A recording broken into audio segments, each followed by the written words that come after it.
Thank you for joining us here at another show of Casual Conversations. I am your host, DJ Slim, and I have my co-host to the right of me. This is Funk Dirty Red. How are you doing today? I'm doing good, family. It's another beautiful day right here in the West Art Studio right here in Las Vegas, Nevada, and we represent the arts of the heart. And this is a special moment and a gracious and dope moment. We got a good brother here, a tremendous brother that got a king mindset, and it's needed in just not in this community, but in other communities. But you know, I believe he got something going on, like something called with an L. Yeah, well, I'm gonna break it down. Yeah, break it down for me, man. I can't remember everything. Yeah. So, like, once again, we appreciate you coming and listening to us here at the Casual Conversations crew. So, Big Tony Owens, man, how you doing, brother? Man, this brother is the creator and founder of LVSC, Las Vegas Steppers Club, right, which is a social dance community since 1999. He's been stepping in Stage Expo. Yeah, you know what I'm saying? He's also the creator and the founder of Stepping from Boys to Men and Girls to Ladies. Straight up. All right. He's also the founder and owner of a Social Groove radio station. Yes, sir. Okay? Yes, sir. He has lots of community programs that he's launched. He's got a couple of more on the way. Entrepreneur, film producer, author, and publisher of many empowering self-improvement books. And a multi-millionaire mind state. Give it up for my man. Welcome you, man. Big Tony. Big Tony, what it do? How you doing? Welcome. That was a lot to read. Yeah. You got a lot up. Yeah, so how we doing today, man? We do bless you for coming through and gracing us today. Man, I'm doing blessed, man, truly, in the words, you know, and I appreciate you, you know, running, you know, meeting you. And that's what happens when you're in the community, you know, you meet other folks, and then there's things that you line up with. So I appreciate it, you know, the offer coming out here. But I'm doing great, man. Excuse me. Just out, you know, with my daughter. We're gonna go do some marketing and some meetings later on. So I see the shirt that we just promoted, boys to men and what girls to ladies. So with the shirt, tell us a little bit about that and what that inquires about. Well, anything that I do encompasses the community. Yeah, no matter what it is. So I've always been involved with the youth from Chicago. I started a group that we call the Dogs. It stands for DAWGS. GS stands for Don't Affiliate with Gangs and Drugs. That's what's up. And also I have this program, Stepping from Boys to Men, Girls to Young Lady. And what we're doing, we're empowering youth through Chicago stepping. And I've been these events. I've been doing this program for over 12 years. So I initially just launched here in the U.S. About 3 months ago. I was getting everything together. So we had 300 kids come out, you know, and it's a program. You just started this. You had 300 kids come out already. Yeah, the program. Man, that's good. That's special. And then 2 weeks ago, we just launched. Also, I'm in Africa, so we launched in Africa as well. Shaba. That's not Africa. I don't think that's Africa, but that's close. It's not okay. I'll try.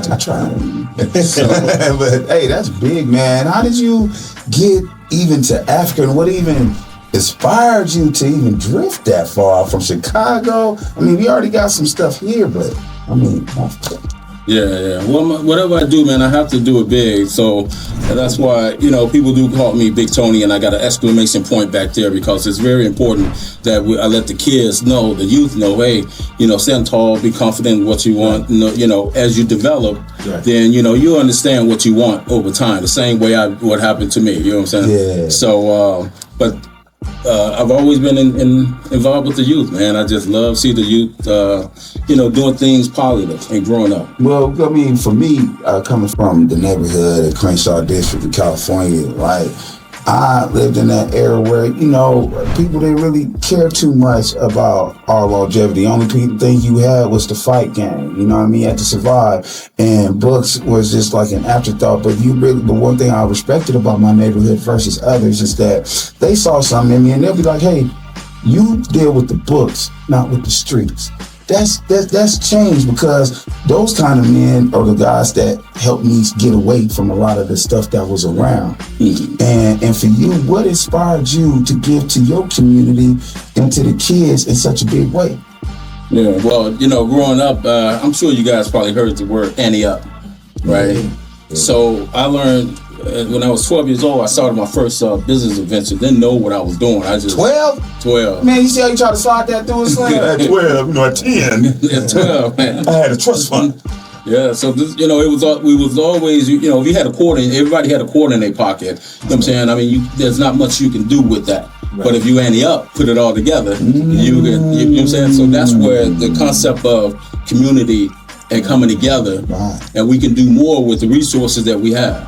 Okay. So that's where that came about. So the philosophy of strength in numbers. Absolutely. One of my 5 mentors, numbers equal dollars and dollars equal power. So if you have the followers, you can create resources, and then you take those resources and create power with it. That's a bar. What was one of the hardest things after you envisioned that this is what you wanted to do in creating these foundations and these things that you have going on for the children? Well, youth, as a youth, your mind is free. But as you grow up and become an adult, you start dealing with a whole lot of different other. So it's the people. Right. It's the people, to be honest with you, because ideas, everybody's doing something, and something have been created. If it's have grown to, help people, become a big corporation, whatever. Those are all ideas, but people is the one who mess things up or create, obstacles for you. But you have to stay focused and driven, and don't let that, deter you. And has it deterred you from achieving what you have? I mean, if it had, how did you make those adjustments? Well, I think I'm blessed. There's these areas in any city. I'm from Chicago. I'm from the hood. I'm from the ghetto of Chicago. The land. There was a lot of right. You're right in there. So there's a lot of obstacles that happen in Chicago. But I think if you have to grow up really fast. You know what I'm saying? You have to grow up, know your environment, what's going on. Facts. Because mom and them, they tell you better go out there. You better look out for what watch yourself. Right. So using those skills there, you have to watch where you're going and knowing where you're going and knowing where you're stepping. Because because you know how to step. So watching where you're going and knowing how you're stepping. How did that transition? In terms of the dance? Yeah. Well, I started promoting in Chicago when I was 16 years old. I was throwing house party. I'm into house music. I'm still a house head. Okay. So, I had an opportunity to leave Chicago. I never been anywhere in my life, never. Out of the city, nowhere, Gary, stuff like that. So I came to Vegas, and not knowing what to expect, but I know I had the survival mode in my head, and I wanted to accomplish something, and that came from my mom. She was driven from her. It's a little more story than that. What why she inspires me. But I left Chicago to do promotion. I brought it out here. Like, I'm gonna do a house party here. But at the time, I really wasn't into house music. You know what I'm saying? So I saw it. My other love was just R&B. So I love R&B, smooth R&B, And then I love hip-hop as well. So I kind of intertwine those two. But unfortunately, when hip-hop started to get a little bit rough, it was messing up my money, So I had to say, hey, well, let me go back to my love. So I went back to Chicago. My niece was like, man, why don't you do Chicago Steppin'? And this was in, I've been in the game for 30 years. So I started in 96. So I went back to Chicago, saw what was happening.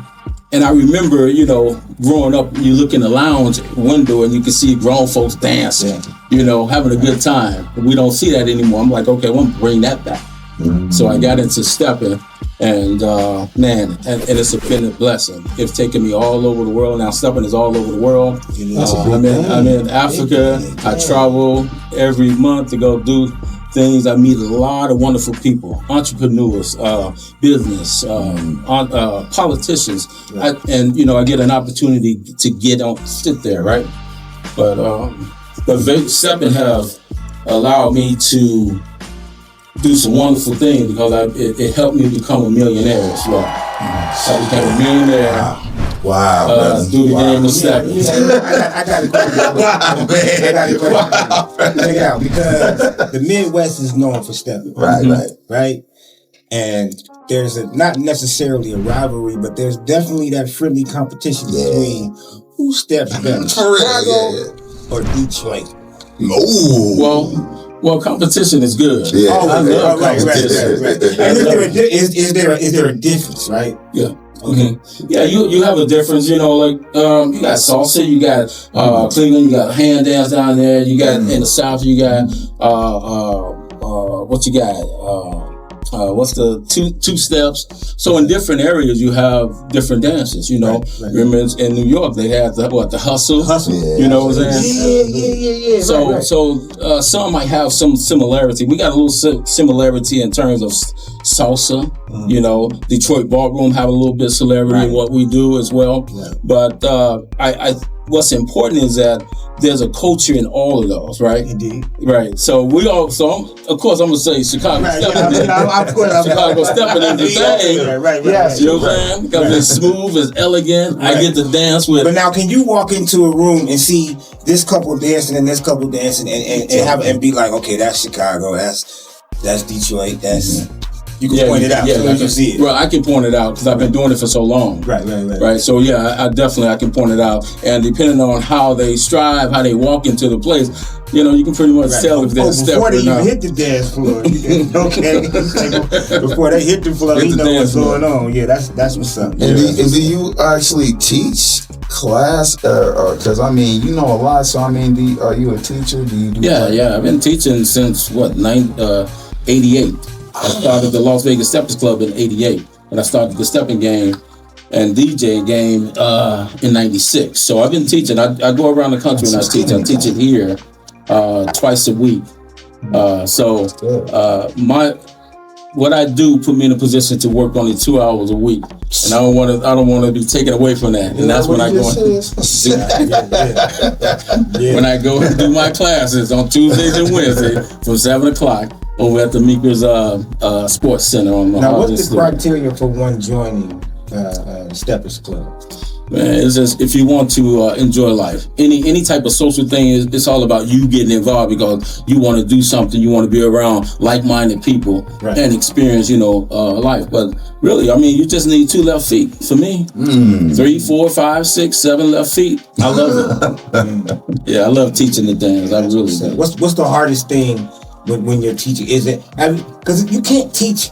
You necessarily can't teach rhythm to a person. You know what I mean? It's kind of like either you got it or you don't. You know what I'm saying? Well, I set out to have that be my challenge because I know what the blessing of stepping have done to me. And I'm saying if you get involved in this culture and understand it, man, it'll take you a long way, right? Yeah. Because we don't socialize like we used to, you know what I'm saying? But with stepping, that's like you can approach anybody and say, man, you step, and you can have a wonderful conversation. And the question I'm gonna have, is it been accepted, that mindset? Because Vegas is so many different cultures and minds. Is this stepping culture something that's been thoroughly accepted out here and embraced? Oh, absolutely. Like I said, I started I had over 500 members, you know what I'm saying? So yes, it is. But what I love about it, even though it's been around since the 30s, 40s, 50s, and 60s, it's still growing. Yeah. The DJs are coming in with their fly music. The youth are coming in, they getting involved with it, and it's continued to grow. You know what I'm saying? So yeah, it's all over the country, man. How do you personally? How do you choose your DJ for an event that you're yeah. Well, in the stepping game, you just can't not. There's a lot of great DJs, no matter what you play. Right. It's just like me trying to go and play salsa. I really have to know what I'm playing. Right. You really have to know the culture. You have to know the lifestyle, the attitude, the perspective, the clothing. All of that goes into what a DJ does on the stepping game. Right. Because if you, that's a fact. because we dance to the music. We move that woman based on what that song is saying. Yeah. And every song should be about love and care and respect of that woman. That's how the old cats move, and that's what they teach you. You know. And then I want to say, what you feel is the biggest misconception about music, culture, and like business being successful here in Las Vegas? Why do you think it takes a while for people to start rocking with like the local brands or the Black community as far as supporting what we're doing as a movement? Why do you think that's such a big misconception? Well, in terms of Vegas, it's just like if you're a local artist, people outside of your city more likely will, draw to you more than the people that live around, because they see you all the time and like, man, I grew up with that dude. Right. You know what I'm saying? But that's just where it is, right? Yeah. You really have to be exceptional. You really have to be great. You really have to capture that the person attention, because there's a lot of noise out here now. In terms of a local market, right? There's a lot of noise. So you really have to be skillful in how you move and get those eyes on you, right? And you have to be consistent, and the people have to feel like they're getting some value out of your times, because I really, my thing is all about time. Facts. I'm gonna give you 30 seconds when I meet you. If you don't pass that 30 seconds, I'm done. Yeah. I'm moving on. Yeah. And so we passed because we met. Right. But to answer your question in terms of some of the challenges I do have, and it is, I'm gonna address this to the men. The men always, say, hey, where are there women to dance with? Man, in the stepping game, man, 99.9% of the time, if you ask a lady to dance, she's gonna dance with you. Really? That other 1% is because her feet are tired, because I didn't dance with her all night. Right? But it's, guys, I'm telling you, your world will open up. It's like you can travel anywhere and look for steppers, and they will embrace you just like a fraternity. You know what I'm saying? Listen. They're the guys, I'm telling you. Listen, there's professional women in there. There's women who know what they want, who know, they dressing up, they looking good, and then the guys that are involved. Oh man, y'all better bring it. These cats come. I mean, suited and booted. Well, see, wait, that's another thing I wanted to know about that. Can we come? You said suited and booted. So, is there a dress code for these stepping events? Yeah, we have different names for different events. Like if it's a stepper set, or if it's a stepper event, or if it's just, we have like maybe 6 different types of events that we do, and it'll let you know how to dress. So once you get into the culture, you'll understand. Right. So that's just like anything else, right? Like you said, there's a living, breathing culture to this thing called stepping. It's not just getting up on the floor, you know what I'm saying? It's actually a lifestyle, and there's certain things that if you're involved in it, you just know what it is as soon as you... Absolutely. Yeah. So, like here, what I love about it is that it taught me to lead, to be a man, because, with this dance, how the dance happens is that if you sitting down at a table and there's a young lady next to you, before I ask that young lady to dance, I have to ask the gentleman, can I dance with her? You might not even be with her. That's the way it's supposed to be. And then to lead, to be a leader, the dance starts when you ask that lady to dance and she grab your hand and you lead her to the dance floor. She don't lead you. You the leader of the dance, but you have to go out there and respect her and work together as a team. That's cool. Yeah. They don't teach that on the regular dance floors, man, because, and that's a good... What it sounds like to me is within that culture, there's a kind of like a code of what you're going to take into your life practically.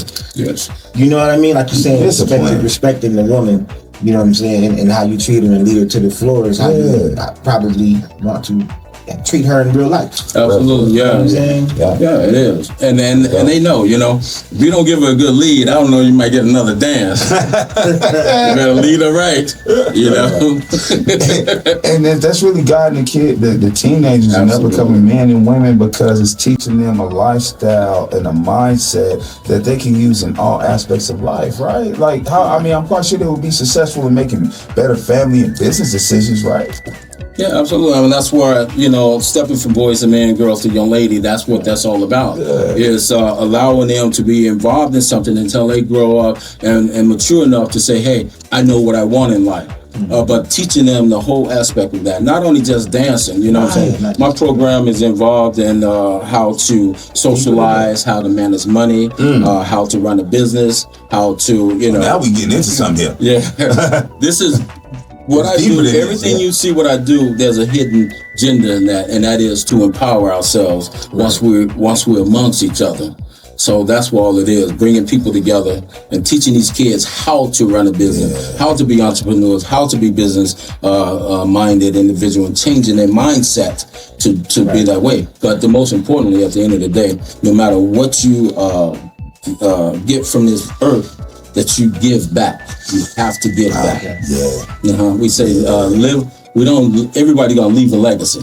But in what I do in my program, we live a legacy, and we live like no other, and we give like no other. That's a bar. I love it. I like that. I love that. Yeah. I like that. That's pretty deep. That's pretty deep. I have been, so my mother taught me how to hustle, being from Detroit, right? Like you said, there's a difference between, ballroom, right? Detroit ballroom and Chicago ballroom. Okay, so but in dealing with the youth, what's one universal problem that you feel like you continuously have to teach with each group or with each year? What's something that's reoccurring that you have to make them say in what you teach? Well, based on where we are today in society, the kids are pretty much being raised through their phones. You never lied. AI, that's AI. I mean, this could be another topic, but we as grown folks, we have to do our part to make sure that child stays focused on what they need to be doing. So the challenge is not, you have to let a child be a child. The only way I can teach you is I have to be able to get your attention. So what we love to do in terms of, black folk, we love entertainment, no matter what it is. So I bring entertainment into the fold so that, I can grab their attention. They love to dance, they love to crump, they love, let them be them. Once you let them be them, then they're gonna respect you. You in their world now. They feel comfortable around you. Right? So my mindset is, I'm old school, but I'm gonna meet you where you are. Yeah. You know what I'm saying? I can't come with those kids like, oh, pull up your pants, this and that. All right. There's a process. Yeah. Definitely a process and everything. And that's funny you said that too. I told that to my son, that there's a process and everything. And being a parent to him, you're right. It's always about, you never want to forget that you were once a child. Yeah. Right? Mm-hmm. And so I think even in you bringing that up, that's probably why you've been so effective over the years. Because not a lot of educators, and no matter what it is, in the school system, parenting or whatever, they forget that, having fun is one of the main things that's going to want you to learn more. You know what I'm saying? Yeah, that's big. My kids, they love hanging out with me, because I meet them where they are. Right. But then when it's time to talk about what's important, they have to meet me where I'm at. That it is. You see? So, Now, why do you think that's such a big principle of yours to have for it to be in that kind of relationship or transition? Yeah, well, they're the future of the model.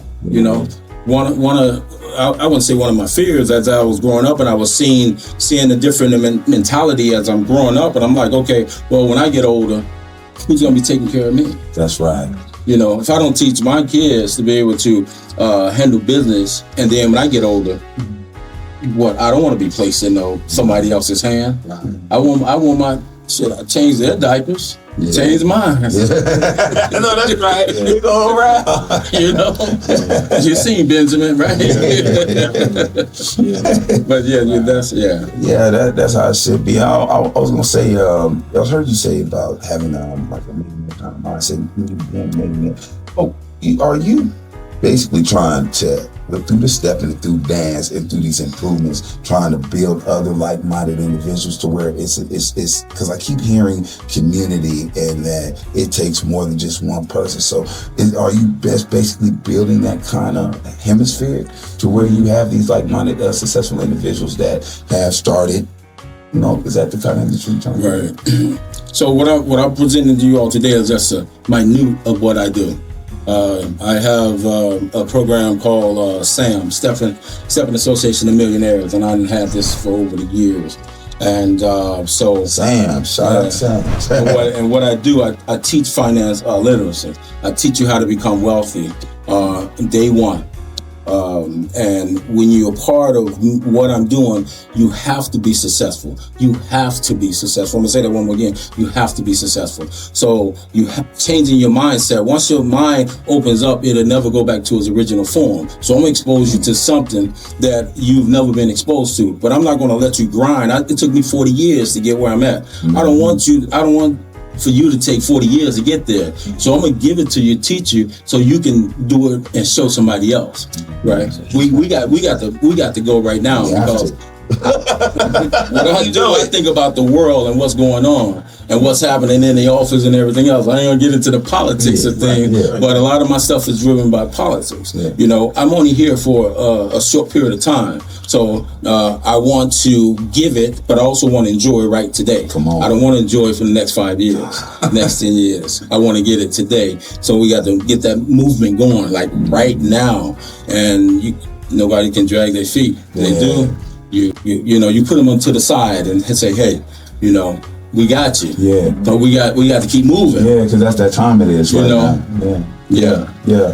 And that's what I think the community and families and kings and queens coming up, that's the kind of mindset they need to have, that they can't do this by themselves, and it takes a village, but it also takes people with like-minded high frequencies to get the job done. And that's what I feel like you're bringing to the table, creating something that wasn't there before and creating a space where people could cultivate from it. Yeah. You know what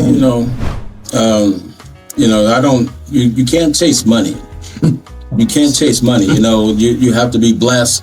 Let money chase you. I make money while I sleep. It took me a long time to get there and understand that. But you can't chase it, because time is the most important thing to me on earth.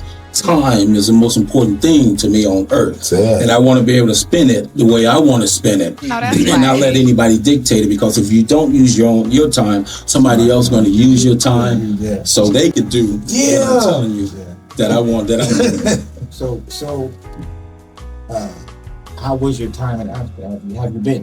Man, that's crazy. I put all of that together and I have not been. So you haven't. So you mean to tell me you threw that ball from here all the way to a different country and hit? Almost. Yeah, it was. So when are you gonna get time? That's a break. Well, what I did. I'm going right after. I got a major event. See the backside. I throw a stepper set on the back other side. I throw a stepper set every year, and that's a 4-day event. Okay. It's parties. There's people from all over the country going to be here. We got steppers contests. We got concerts. We got after parties going until 4:00 in the morning. Concierge service. Anything that you think about, we doing the red carpet style. Oh, right. So that's in October the 23rd to the 26th at the Alexis Park, and. A few times, right?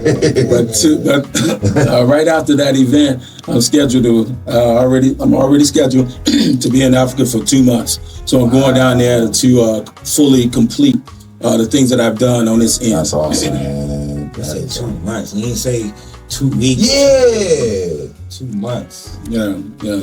I mean, so what part? if you don't mind. West Ghana, West Africa, Ghana. Okay. Yeah. Shouts out to West Africa, Ghana. Ghana. Yeah, to the chief and everybody, the ultimate. Thank you guys. So I have a team down in Africa. So.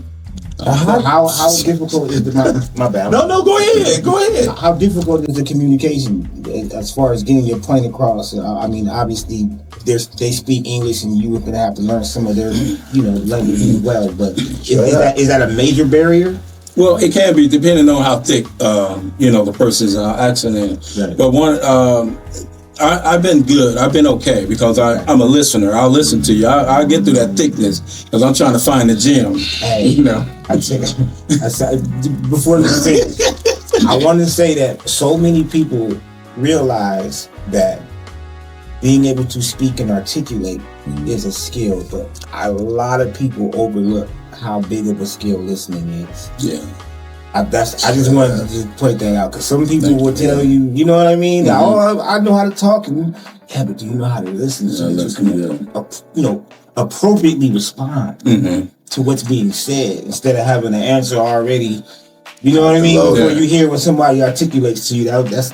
Yeah, well, like I said, I meet you where you are with the full picture of what's with my end. I already know what I want from this. Right. Check. Yeah, that's that. Yeah, but no, it's been a blessing. God has brought some people into my life that took me to the next level, and I've taken them to the next level. Mm-hmm. And God had brought some people in my life that, hey, you know what? I'm looking out for you again because you didn't bring what you should have brought, or you did bring what you did, and so. But I learned from every experience. And real quick, I wanted to touch even with I'm like, how did you even get with a point guy, any guy? I mean, how did that even transition in the first place? How did we just having a conversation? Yeah, networking. Wow. You know what I'm saying? Networking and one thing I'm always doing, I'm very cautious. I'm always open-minded about where my blessings come from. Right. And then when I hear it can be a small crack. I'm going to open this thing and see what's going on. So that's why I listen. And my listening is just not for my benefit. One is if I'm going to be involved with you, how can I enhance or whatever you're doing, right? And then what am I going to get out of it? Either I'm going to say, hey, I'm going to teach you this, I'm going to leave it alone, or I'm going to give you this, or I'm going to help you this. I don't always have to receive from you, but give to you, but receive my blessing somewhere else. Now, hold up. Say that one more time, because I know some people, when they heard you say it, they said, wait a second, hold up. I got lost here. Because you just basically said that what I got from you is that if you see something that you want to put your purpose into it, you would give your time, because time is in your amount of energy to see that cultivated. And if you don't see that, you will just leave that whole situation alone, but you don't want nothing back in return. So you're giving something, a large amount of whatever yourself to this entity or thing, and you don't want nothing back in return. Yeah. Because it's important, and it took me a long time to get here. I'm not saying I'm here today because of my journey. That's dope. But because I know my why and my purpose, and I have a plan, then I know I don't always have to receive something tangible from you to, be blessed. That's right.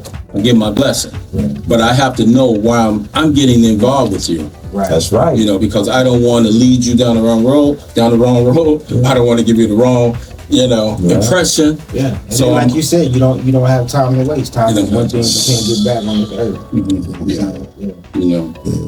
Yeah, and he said all this stuff seems like it's been organic, and that's what I love about Johnny's or about having these kind of conversations, is knowing when you're on the right path, things that you organically need to happen will start to happen for you. People that need to come in your spot or believe what's going on will start to form, and certain opportunities will start to present themselves to you. And that's just a beautiful thing. And since I've been involved in this, it's like everybody we linked up to is rocking what we got going. Mm-hmm. I got a question for you. Mm-hmm. Do you have a favorite stepping song? I have a lot, but okay. So I got I'm an old school. I'm a soul. My soul is old. Okay, I want to hear what he got. Yeah. I'm trying to give me your top 5. I know one is probably hard just to get. Oh wow. My ship will never leave without you. By the Dramatics. I'm glad to hear that. By the Dramatics. Okay. That's definitely, you guys are definitely going to be hearing that. I'm writing it down. You know what I mean? When you said the Dramatics? You said the Dramatics? Yeah. What's another good stepping song? I mean, we need the top 5. Goody. His name is Goody. Maddox? Oh my God. Well, this song is he talks about, he's with a woman and he's letting them know, don't let nobody tell you what your value is, right? This is an old school song. It's back in the 60s, right? Okay. The artist's name is Goody, and I'm about to say the song. His name is Goody, right? Goody. D-I-E. Yeah, Goody. Yeah, okay. Here we go. But he's mainly telling her, hey, we're together. Don't worry about it. We got a small house. Don't worry about what we have in our account. Don't let nobody come into our relationship and tear us apart. You know what I'm saying? I'm here. I'm down with you. Right. It's smooth, bro. Okay. Everything I'm telling you is gonna be smooth. I like smooth. Yeah, I'm gonna text you. I'm gonna get you. We got Goody. Hold on, we got Goody, but that's number 2. Smooth selling, by the Isley Brothers. Okay, smooth selling by the Isley. That's number 3. Selling by Carmichael. Carmichael is called Sailing by Carmichael. Yeah, Sailing. Oh. Is that it? Ain't that song? That's all right. You tried. I tried, dog. I'm trying to find it. Give me one more, Tony. What we got? Give me one more. I'm gonna bring it up a little bit. Like Usher, Goody. Okay. Yeah, I'll bring it up. Yeah. Okay. So. But I like a lot of the smooth old school because they talking about relationship, they talking about love. They tell you how to treat a woman in the song. Right. Just listen to the music. Yeah, they do. Well, what's my man, Uncle Charlie? Oh, Charlie. Uncle Charlie, man. Yeah. I didn't hear you say Charlie. I'm telling you, I got a whole lot of flavor. I DJ myself, so I listen. I teach music. I'm gonna have to get some. I teach music in my class, so. So you DJ, and talking from DJ to DJ Slim, like, what do you think is the challenges for a lot of DJs out here that want to break in with their own style? Okay, so.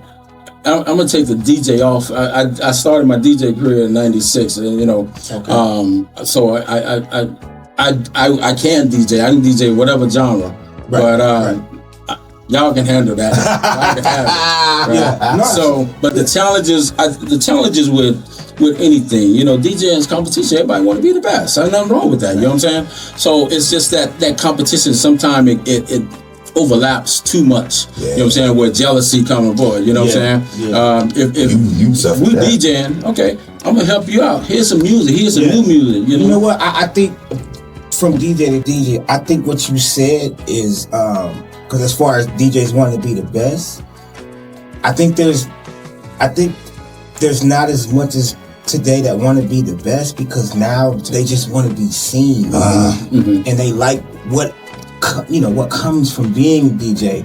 Therefore, they don't really get into the culture, like how you said. You got to really get into the culture of stepping, and it's a culture for DJing, right? Mm-hmm. So a good DJ should be able to, if he's using his skills correctly, he should be able to make you think he loves the music he's playing. If you ask me to play country music, I should be able to go do my homework within a couple days and come back and floor you how I present it. Let me ask you a question. So you started bringing the equipment in, setting it up. Oh yeah, from the beginning. From the beginning. 1200s, carrying, sneaking in, carrying people's records.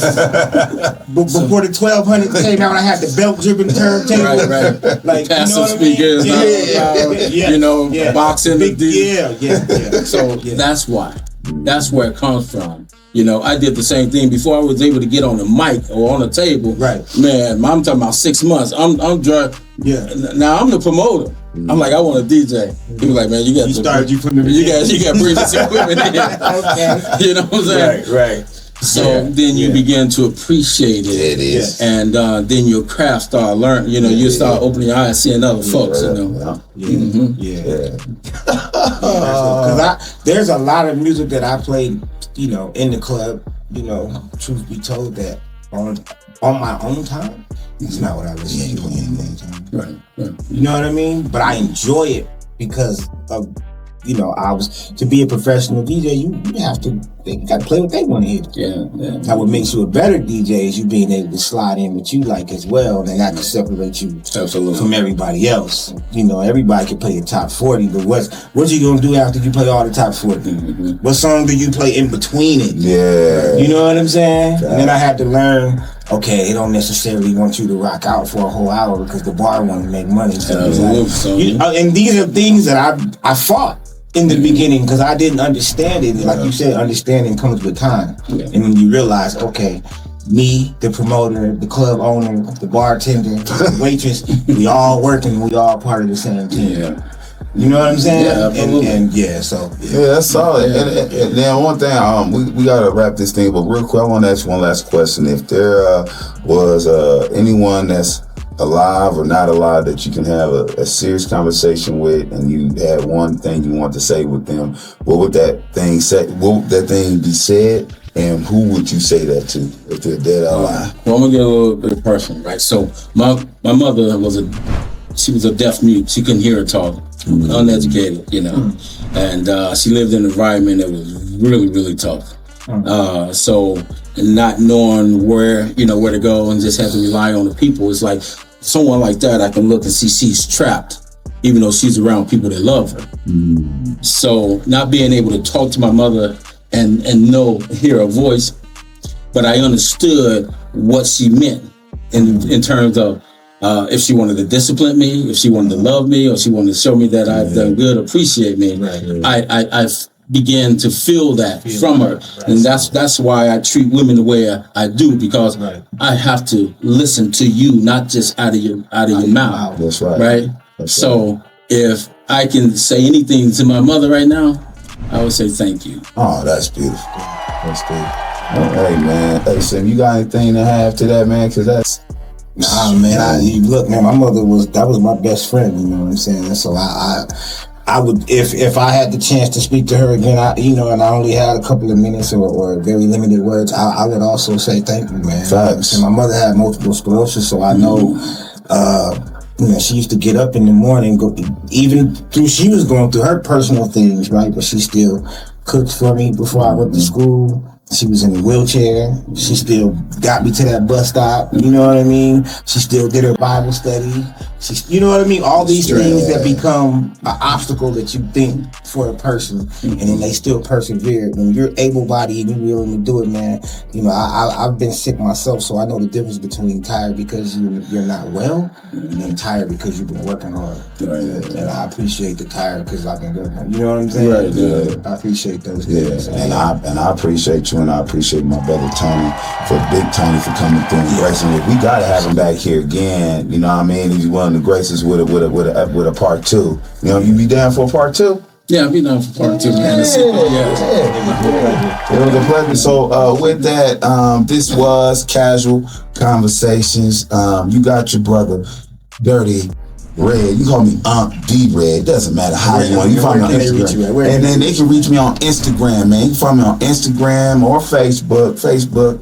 Lock me in. And I'm gonna slide it over to my man right here. Where they can find you at, fam? You can reach me at DJ Slim. That's DJ SLIMM. Very easy on Instagram. Also at Fifth Element HipHop. That's 5THELEMENT.